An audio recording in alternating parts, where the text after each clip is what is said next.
So long as you're starting with high quality beef, cooking a good steak is as easy as throwing it on the grill or searing it in a hot skillet. But if you want perfect steak, and I'm talking steak with a rich, brown, crackling crust and a medium rare core that extends all the way from edge to edge, then you need to take your technique to the next level. Now, traditional methods like broiling, grilling, or searing in a skillet leave you with one problem. Your steak develops a temperature gradient inside it. So while the very center of the meat might be a perfect medium rare, as you move towards the outer layers, it becomes more and more cooked until you reach the edges, which have the dry, chewy texture of well-done meat. So the question is, how do you minimize this overcooking? So here's the thing, the more gently you cook your food, the smaller that temperature gradient inside is going to be.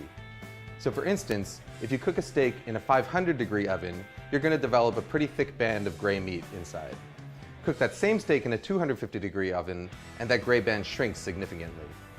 You may have heard of a concept called sous vide cooking, and the idea here is to take that low temperature cooking to the extreme.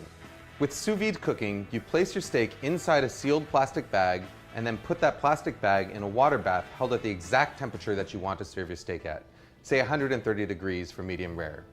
About 45 minutes later, you take your steak out of that bag and it's perfectly evenly cooked from edge to edge with no temperature gradient and no danger of overcooking.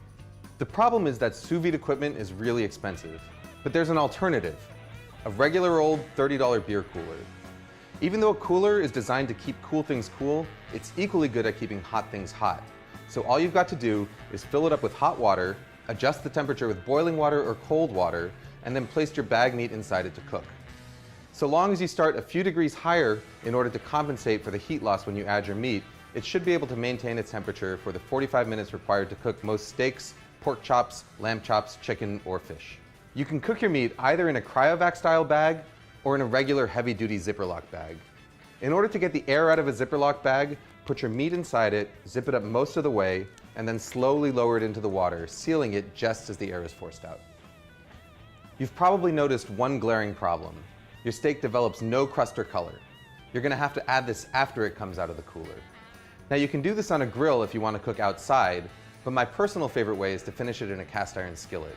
Just heat up some oil over the highest possible heat while you carefully dry the outside of the steak in order to help it brown faster. Season the steak generously with salt and pepper, and once the oil starts smoking, add the steak to the pan along with a couple of pats of butter. Cook the steak just until it's browned on both sides, about a minute or two, and then to finish it off, hold it up vertically with tongs in order to get the edges. The beauty of this method is total flexibility in terms of timing. Once your steak comes up to temperature inside the cooler, you can let it sit there for up to a few hours longer without worrying that it's going to overcook. Your steak is going to be hot and ready to sear as soon as you're ready to eat. You want to up your game even further? Then get yourself one of these guys. By combining the intense heat of a propane torch with a cast iron skillet, you can get a steakhouse quality char in a matter of moments. Just make sure that you shut off your smoke detectors first. It may take a little bit more time, but if you're willing to put in the effort, this is the best quality steak you can get at home.